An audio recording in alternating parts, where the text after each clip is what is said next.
বর্ষাকালে যখন বৃষ্টি পড়ে তখন চা আর পকোড়া খাওয়ার মজাটাই তো আলাদা। কিন্তু এই বর্ষাকাল সবার জন্য কিন্তু এক হয় না। বৈশালী তার ১২ বছরের মেয়ে রিয়া আর ৫ বছরের ছেলে মন্টিকে নিয়ে একটা বস্তিতে বাস করত। আর একদিন যখন খুব জোরে বৃষ্টি পড়ছিল, ঠিক সেই সময়, মা দেখো না, ছাদ থেকে জল পড়ছে আর পুরো ঘর যে জলে ভর্তি হয়ে যাচ্ছে। হ্যাঁ তাই তো, কিছু না করলে তো পুরো ঘরটা জলে ভরে যাবে।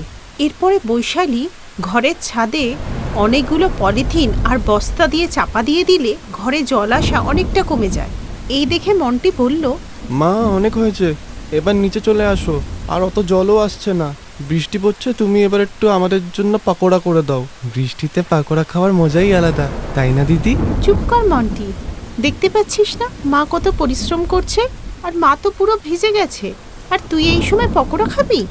সেই সময় বৈশালীর কাছে তার মালকিনের ফোন এলো। তোদের মতো গরিবদের কাছে না টাইমের কোনো ভ্যালুই নেই, এই জন্য তো তোরা সারা জীবন ধরে ভিখারির মতো ভিক্ষা চাস। ঘরের সব কাজ পড়ে রয়েছে আর ছেলেটা আমার পকোড়া খেতে চাইছে, আর তুই এখনো কাজে এলি না। মালকিন, খুব বৃষ্টি হচ্ছে তো, তাই ছাদ দিয়ে ঘরে জল ঢুকছিল, আর ওটা ঠিক করতেই দেরি হয়ে গেল। এরপর বৈশালী চটপট খাবার তৈরি করে তার ছেলে মেয়েদের খেতে দিল। রিয়া, তোরা খেয়ে নে, আর মন্টির খেয়াল রাখিস, আমি কাজে গেলাম। মা, বাইরে খুব বৃষ্টি পড়ছে, তুমি এই পলিথিনটা নিয়ে নাও। এরপর বৈশালী ওই পলিথিনটা মাথায় দিয়েই বাইরে বেরিয়ে পড়ল। অতিরিক্ত বৃষ্টির কারণে রাস্তায় প্রায় হাঁটু পর্যন্ত জল জমে গিয়েছিল। হে ভগবান, আমি মার্কেটের বাড়ি যাওয়া পর্যন্ত বৃষ্টিটা একটু থেমে যাও, তারপরে যত খুশি হও। এই বলতে না বলতেই বৃষ্টি আরো বেড়ে গেল, আর বৈশালী দেখতে পেল রাস্তার মাঝখানে একটা গাছ উপড়ে পড়েছে, যার জন্য রাস্তাটা বন্ধ হয়ে গেছে। হ্যাঁ, ভগবান যখন পরীক্ষা নেয় না, চরম পরীক্ষা নেয়। রাস্তাটাই তো বন্ধ হয়ে গেল, এখন কি করে যাব আমি? বৈশালী যেমন তেমন করে গাছটা পেরিয়ে এগিয়ে গেল। যাক বাবা, বাঁচলাম। এ কি হলো, এ কি হলো? যা, চটিটাও বয়ে গেল। বৈশালী রেগে গিয়ে নিজের অন্য চটিটাও পা থেকে খুলে দিল, আর এরপর সে মালকিনের বাড়িতে গিয়ে পৌঁছালো। তোদের ভিখিরিদের না এটাই সমস্যা, তোরা কোনো কাজই টাইমে করতে পারিস না, আর তারপর ভগবানকে বলবি তুমি কেন আমায় দেখো না। বাইরে খুব বৃষ্টি হচ্ছে, রাস্তায় হাঁটু পর্যন্ত জল জমে গেছে, আমিই জানি যে আমি কিভাবে পৌঁছালাম। আহা হা হা, এর জন্য তো আপনাকে পুরস্কার দেওয়া উচিত। এই শোন, তোর এই বাহানাটা না বন্ধ কর, আর যা গিয়ে কাজ কর। আগে এই জায়গাটা পরিষ্কার কর, তারপর বাসনগুলো মেজে দিয়ে আমাদের জন্য চা পকোড়া বানা, আর তার সাথে ভালো কিছু খাবার। এরপর বৈশালী কিছু না বলেই রান্নাঘরে চলে গেল। প্রথমে ও সবার জন্য খাবার বানালো, আর তারপর ও নিজেকে পরিষ্কার করলো, আর ওই জায়গাগুলোও পরিষ্কার করলো। মা, আজকে মনে হয় বৈশালী আন্টি মন দিয়ে পাকোড়াগুলো বানায়নি, খেতে একদম ভালো লাগছে না, আর নুন পোড়া হয়েছে। কিরে, তুই আমার ওপর রাগ দেখাতে পারলি না বলে এই পকোড়ার ওপর রাগ দেখালি? যা, এই পকোড়াগুলো ফেলে দিয়ে নতুন করে পকোড়া বানিয়ে নিয়ে আয়। বৈশালী কিছু না বললেও ওর চোখে জল ছিল, কিন্তু তা সত্ত্বেও ও দ্বিতীয়বার পকোড়া বানিয়ে ওর ছেলেকে খেতে দিল। আর বাকি পকোড়াগুলো পলিথিনে রেখে ও যখন রাত্রিবেলা বাড়ি যাচ্ছিল। এই বৈশালী, দাঁড়া দাঁড়া, তোর হাতে কি চুরি করে নিয়ে পালাচ্ছিস? দেখি তো। আমি এত বছর থেকে আপনার এখানে কাজ করছি, আমাকে কি আপনার চোর মনে হচ্ছে? আপনি তো বলেছিলেন পকোড়া বাইরে ফেলে দিতে, তার থেকে ভালো না আমার ছেলেমেয়েরা খাবে। এটাও এক ধরনের চুরি, জানিস?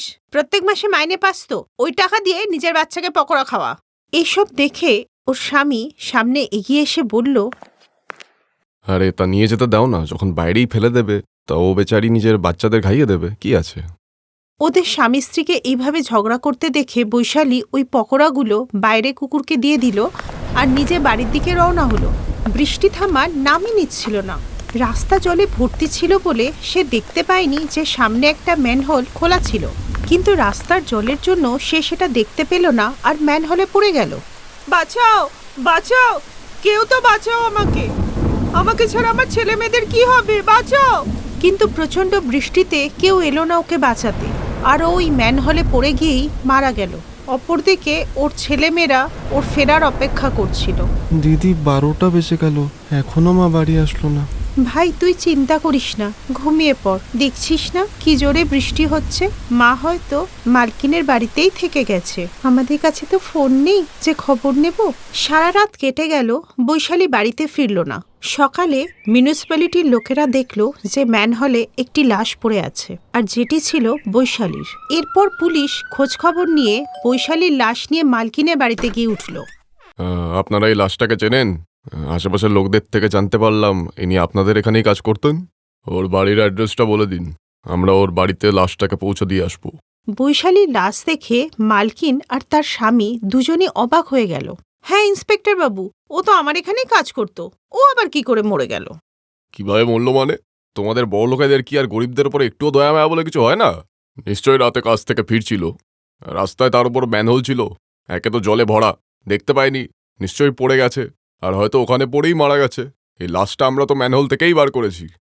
বারবার বলেছিলাম মেয়েটাকে এত রাতে ডেকো না। একদিন চা পাকোড়া তুমি বানিয়ে নিলে কি হয়ে যেত? তুমি বানাতে পারো না নাকি? তোমার জন্য বেচারিটার জীবনটাই শেষ হয়ে গেল। মালকিন নিজের ভুল বুঝতে পারল।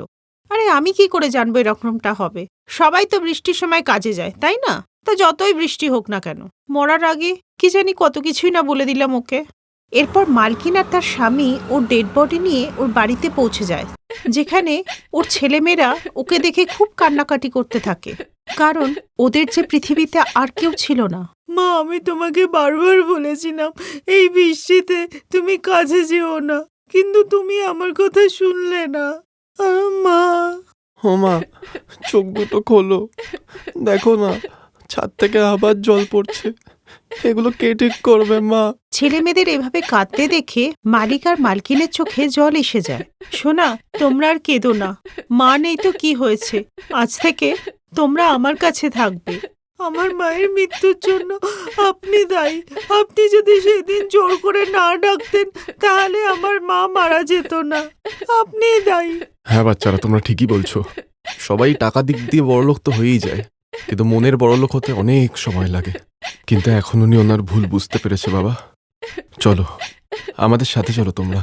এরপর বৈশালীর দাহকার্য সম্পন্ন হলে রিয়া আর মন্টি মালকিনের বাড়িতেই থাকতে লাগলো। পড়াশোনা করে রিয়া আইপিএস অফিসার আর মন্টি মাল্টিন্যাশনাল কোম্পানিতে ম্যানেজার হয়ে গেল। এরপর মন্টি ওর মায়ের নামে একটা বাড়ি বানালো যেখানে ওই বস্তিটা ছিল।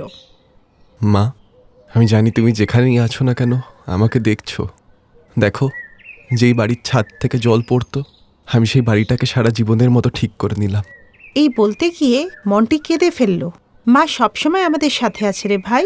এখন আমাদের উচিত গরিবদের সাহায্য করা, যাতে মায়ের মতো কাউকে আর মরতে না হয়। হ্যাঁ দিদি, তুই একদম ঠিক বলছিস। বিশেষ করে বর্ষাকালে যাতে আর কোনো মানুষকে মরতে না হয়, আমাদের ওদের সাহায্য করতে হবে, তবেই মায়ের আত্মা শান্তি পাবে। বড়লোকরা বর্ষাকালে চা আর পকোড়ার মজা নেয়, আর অন্যদিকে গরিবদের ঘরটাই ভেঙে যায়, এমনকি ওরা খেতেও পায় না। তাই আমাদের কর্তব্য ওদের খেয়াল রাখা।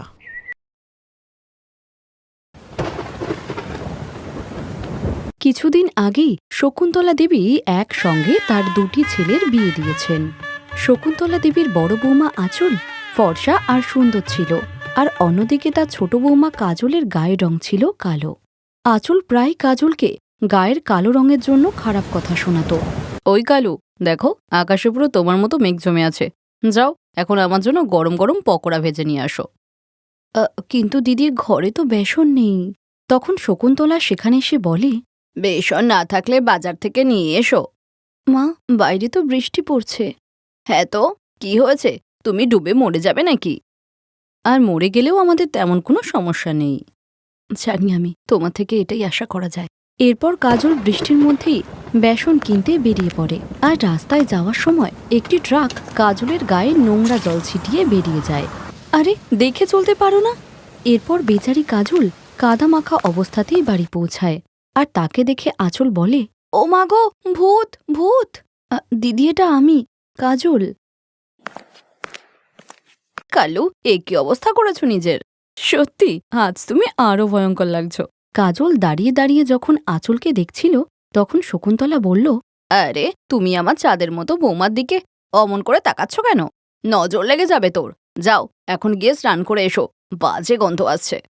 এরপর কাজল স্নান করতে ঘরে চলে যায়। সন্ধ্যাবেলা কাজলের বর প্রভাত অফিস থেকে বাড়ি এসে তার মাকে জিজ্ঞাসা করে, মা, কাজল কোথায়? আছে নিজের ঘরে বসে। নিশ্চয় তুমি কিছু বলেছ। হ্যাঁ, তুই তো এখন আমার উপরে সন্দেহ করবি। জানি না ওই কালো মেয়েটা কি জাদু করেছে।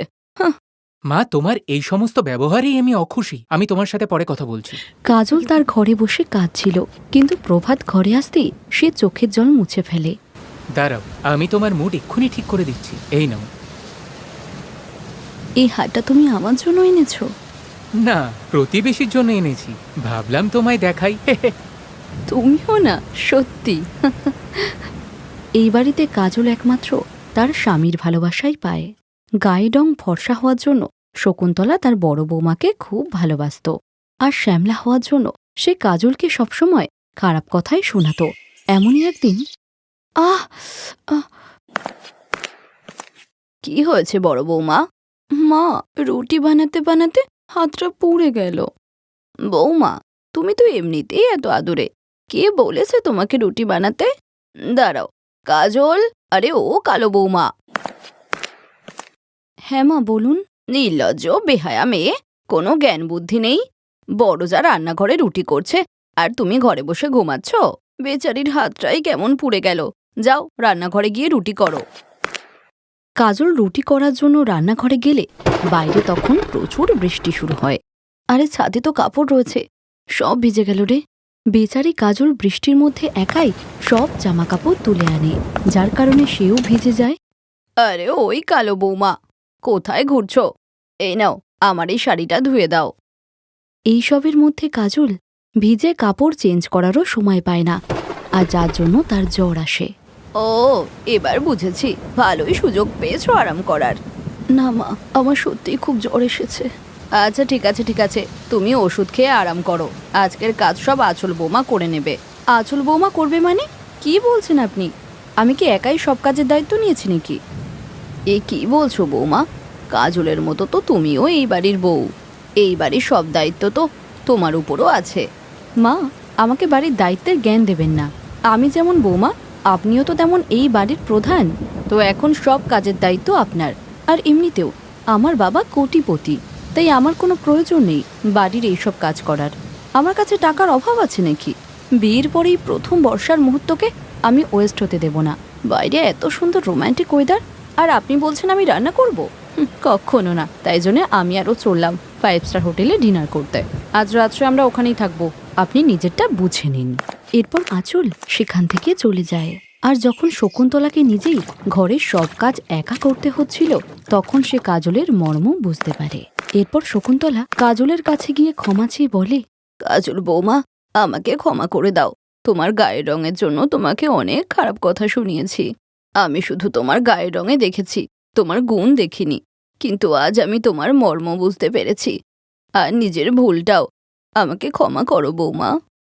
কাজলের কিছু বলার আগেই প্রভাত বলে, আমি জানতাম মা, একদিন তুমি তোমার ভুলটা ঠিকই বুঝতে পারবে। খারাপ ভালোকে বেশি দিন দাবিয়ে রাখতে পারে না। আজ তো তোমার সামনে সবটাই পরিষ্কার। দুজন বৌমার আসল চেহারা তো তুমি দেখে নিলে। ছেলের কথা শুনে শকুন্তলার চোখ খুলে গেছিল। এখন সে কাজলকেই বেশি করে ভালোবাসা আর সম্মান দেয়, যা দেখে আঁচলের খুব খারাপ লাগে। আর সে কিছুদিন পর তার বরের সঙ্গে অন্য ফ্ল্যাটে শিফট করে। আর এদিকে শকুন্তলার সঙ্গে কাজল আর প্রভাত ভালোভাবে থাকতে লাগে। Best buddies. হ্যালো ফ্রেন্ডস, এই ভিডিওটা দেখার জন্য ধন্যবাদ। যদি এই ভিডিওটা তোমাদের ভালো লেগে থাকে তাহলে প্লিজ লাইক, সাবস্ক্রাইব আর কমেন্ট অবশ্যই করবে এই ভিডিওতে। আর হ্যাঁ, শেয়ার করতে ভুলো না কিন্তু। আরো অনেক মজাদার ভিডিও দেখার জন্য নিচে দেওয়া এই বেল আইকনটাকে প্রেস করো। দেখতে থাকো বেস্ট বাডিজ।